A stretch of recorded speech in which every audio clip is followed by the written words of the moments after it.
Hey, I'm NichBoy and welcome to Pocket for Wednesday, the 1st of June. Today on the show, promotion craft, pong tables, and Good Goose goes wild with opinions. Takes his shirt off, flies around everywhere.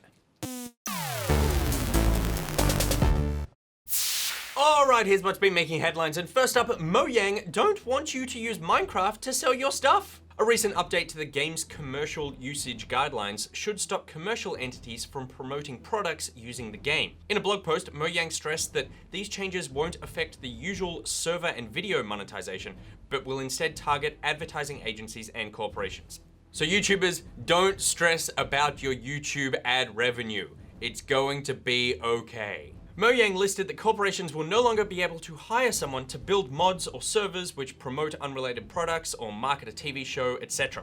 Though the general public will still be able to build things relating to their favorite TV show or restaurant if that's what they're into. Next up, and PlayStation has got the power!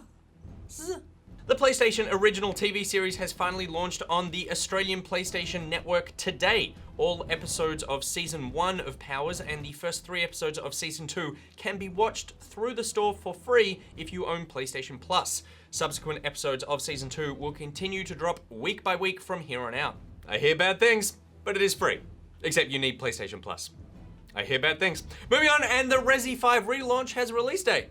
Capcom confirmed they will be bringing the complete version of Resident Evil 5 to Xbox One and PS4 on the 28th of June. The updated version of the game will include an improved frame rate and 1080p resolution, as well as all of the game's DLC, including the Lost in Nightmares and Desperate Escape expansion episodes. The Resident Evil 6 re-release dropped in March, and the best of them, Resi 4, is due this spring. I hear good things. And the Just Cause 3 Mechland Assault DLC drops this week. Square Enix announced overnight they'll be rolling out the new DLC pack on the 3rd of June for expansion pass holders, and those without the pass will be able to jump in on the 10th. The content pack takes place on a new island called Lacrima, where Rico can blow up an abandoned research base, and a new villain called Black Hand. He just loves exploding things. And finally, the Fallout 4 mods made it to Xbox One with literally minutes to spare. Bethesda had previously announced that mods would make it to Xbox One sometime in May, and they shared the news of their triumphant punctuality on their Twitter page last night, scraping in just before the date changed. The PS4 release of the Creation Kit is due in the month of June. So PS4 owners, make sure you have your consoles primed and ready by 11:59 PM on the 30th of June, because that's when the good news is coming. Now it's time for Thing of the Day. Turn around.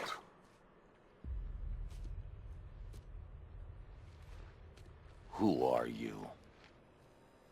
You really have no idea. It's Thing of the Day.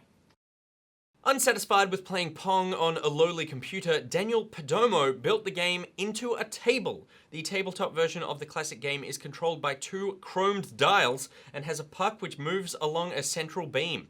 Impressively, Perdomo did all the wiring, programming, welding, and carpentry by himself. I want one because I hear good things. You really have no idea. It's Thing of the Day. I'm joined now by the ever opinionated Goose. Hi there. Hi there.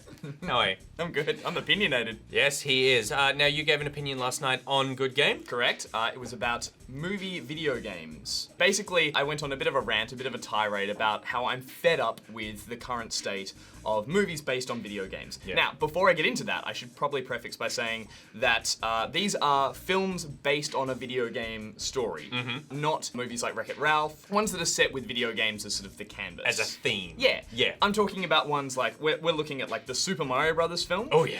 The one that started it all. Mortal Kombat films. Yeah, Resident Evils. Yeah, up to like Angry Birds, the Yep. Assassin's Creed, the Warcraft film that's coming out. I'm done with them. And you were blanket done with them. Yeah. You were like, I have no hope. You actually said, we should stop this. Yes, So, I think we should boycott them. And I'll tell you what, I thought this was a bit of a slam dunk. I agree with maybe 80% of you. But I'd take that as a win. But the people, well, slow down. Oh, okay. Because the people did not.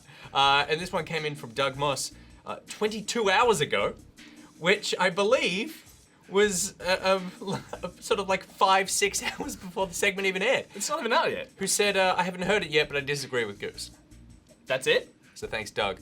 I admire his gumption. That feels like a slam dunk from Doug. Adam Riley then piped up, said, I think the Assassin's Creed movie has a chance of breaking the video game to movie curse, seeing as it's set in the world, but has its own original story. Now, you didn't really touch on Assassin's Creed. No. You conveniently glazed over that bad boy. Well, the film's that not out fast yet. boy. It's not out yet, and along with that and Warcraft, I can't really judge those films yet because we haven't seen them. Oh, but you judged the Tetris one, didn't you, mate? Calm down, we'll get to that. We'll get to that. What do you think about the Assassin's Creed? Assassin's Creed, I think this is nothing new. We have seen video game films that have taken a story, a setting, and they've told their own story. They're not telling the same story verbatim as the game. But I think we're going to touch on all the same notes as the Assassin's Creed video games. You're going to have an animus, you're going to have a character who doesn't know what's going on and is forced into this strange environment and who eventually accepts all these powers. We're still going to hit the same beats. So I don't think it just being a new story within that universe is enough to warrant it being a good film. If anything, I just think it's going to hit the same beats. It's going to feel like a video game without the interactivity, which is my argument in the first place. Now, you said something interesting to me when we were talking about this earlier. You said that it has something in similar with what you think the Warcraft movie will be about the lore. Yes, I think Cramming it in. Well, this is the problem. You're still cramming what is essentially, with something like Warcraft, hundreds of hours of story and lore and characters spread out over this huge universe into a viewing experience that can only be, what, if anything, I think it's 2 hours. And that feels really, I think, just really compact and really painful to sit through when I've experienced it in any other film where they try to rush through exposition, they try to catch you up. I think there's an element, they try to catch you up, but then they also go, here's all the key things that you like in this property, and we need to put them all in here. Yeah. So then it feels like you're just ticking boxes of going, okay, here's the moment where this, like, there's going to be he jumps off the building into the haystack. The haystack and whatever. Sure. And it's like, well, that doesn't really need to be in there because he died. And I think the reason that doesn't work is because if I'm sitting in the cinema and Fassbender goes, and the 2 blades come out, or he pats a corpse and just loots all their them by money. patting. Yeah, just by patting them. And I go, oh yeah, I remember that moment from the games. But if the person next to me hasn't played them, if that moment doesn't push the story forward or have meaning for someone who has no prior knowledge, then that's just sort of poor storytelling. And I think even if they are telling an original story within that universe, they're always going to be marred by the amount of fan service they're going to have to provide.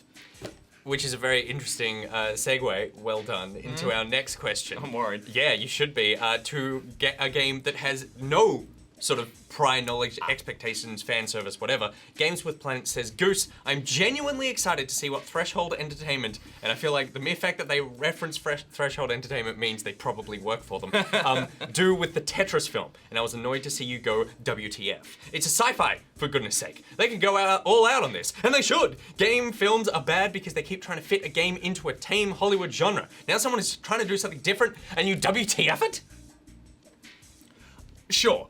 Look, I will start by saying that I think I was just summarizing the general populace's sort of incredulous reaction to announcement of a Tetris film, which is, of course, the first thing you say is, "What? Like how? Yeah. How are they going to do that?" Yeah. And I think sort of following up from that, I can see a little sliver of merit in the fact that that is a game with no story. Yeah. So it's sort of free reign. It has all the potential. It has all the potential. Now, whether or not they do something good with that potential, I'm on the side of the fence that says no. They're gonna do something. They're gonna screw it up. Yeah. But I can see there is a point there that, you know, looking at certain genres or certain games that don't have as much of a fleshed out story as something like Assassin's Creed, they've got chances to get it right. Yes, and I think, I'm not hopeful for the Tetris film. I have pretty much no feelings about the Tetris film, other than I feel like starting with the trilogy before you've even released one That's is probably bold. Yeah, that is a bold move.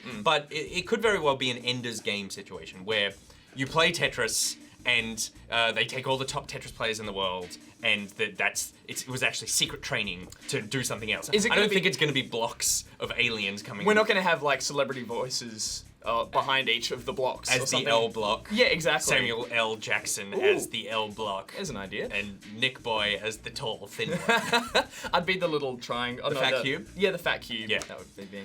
No, what I think is that, we might see a situation like, or like The Last Starfighter, where it's in there as some sort of device to. It's just a jumping off point to a new story. Yeah. Yeah. And if that's the case, then I think people are going to be a little let down, honestly, after thinking that. Yeah, right. What is going to be this amazing way that I'm going to experience a Tetris film? And if Yeah. it's just like it's on an arcade screen behind the main Yeah, characters or something. You've actually just put the game in the movie. Yeah. That's not even a movie about video games. That's just the game. Actually, we have no idea. It could be the story of the game being made. It could be the, some As a sort of. trilogy? No, it could be. How long did it take to make that bloody game? It was an interesting story. It was, it was developed by a guy in Russia who then brought it across. Okay, that's a really interesting question, and we're going to just take a tiny segue here, ladies and gentlemen. Has there ever been a trilogy of films as like a biopic just about something mundane that wasn't like a giant action series? No, because that's a stupid idea. But There was the 2 Che Guevara films, and that's all I can think of. I think he did a bit more than I create think he did a bit Tetris. more than maybe he even created Tetris, and there's no way we can ever find out. We're gonna move on now to PLC OS. I assume that's how you say that, or it's Plux. I don't know. PL Cos.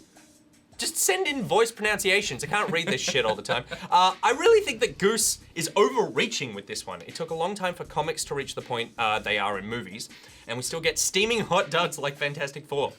Games are a harder beast to tame for certain because it is such a varied medium, balancing fan service with studio expectations. While they manage to make money, there are too many stories to count of studio interference, mismatched directors, and other behind-the-scenes issues. Till they get an Iron Man or Spider-Man game out of the game IPs, then they won't take them or their production seriously. So we basically need the Tobey Maguire Spider-Man game film to start the renaissance. It's been about 23 years though since the Super Mario Brothers film came out.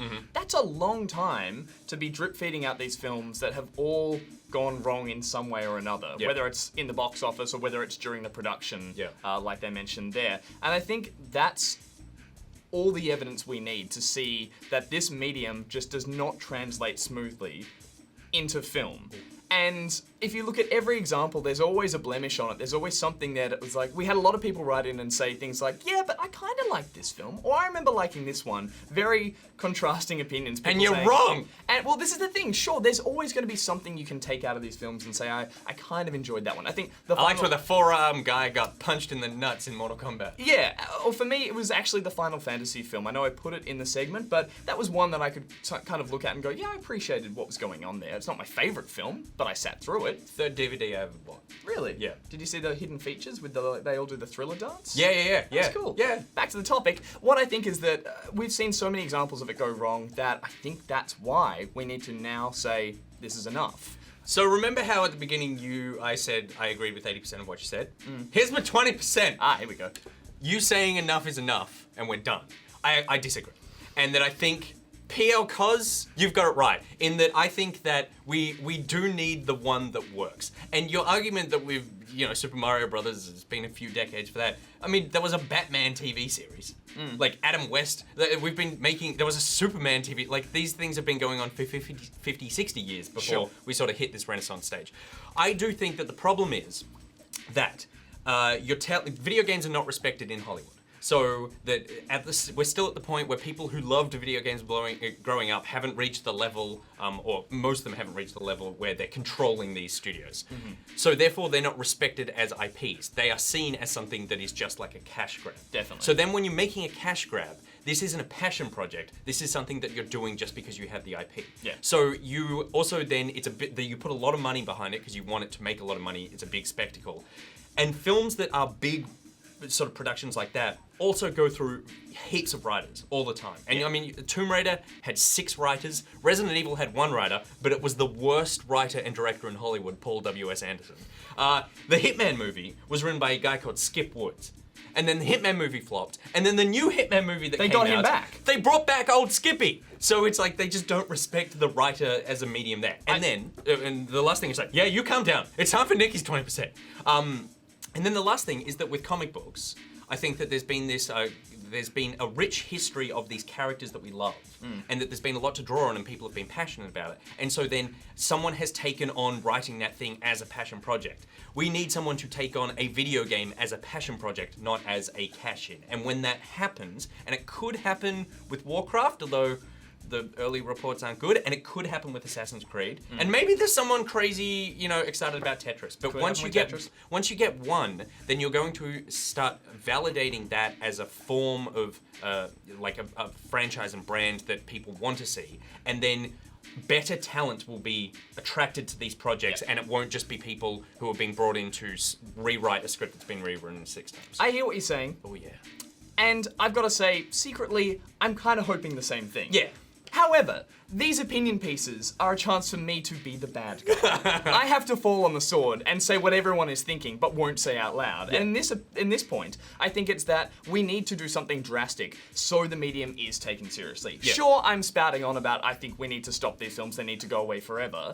But in another sense, I'm kind of hoping that that's the thing that will shake up Hollywood. That's my opinion. Your segment? Will shake up Hollywood. Your IMO segment on ABC2? Hey, I can dream. And so The head of Paramount's like, oh yeah, that guy looks like Nick, really has the right idea. What I hope is that it is going to take the people who grew up with these things making them for them to be taken seriously. Yeah. But hopefully enough people not just buying a ticket because they're curious about if it's going to be any good, people actually demanding a bit more quality from these films will shake up enough of the production unit that they go, right, we have to get serious writers, or we have to get people who do love this medium, and we will not interfere. And I think that is going to take a lot longer than we want. Yeah, although I do think it's much closer than maybe we think. I do think we're close. And Optimus? We're going to go see the World of Warcraft movie This is together. true. So, we're part of the problem. We are.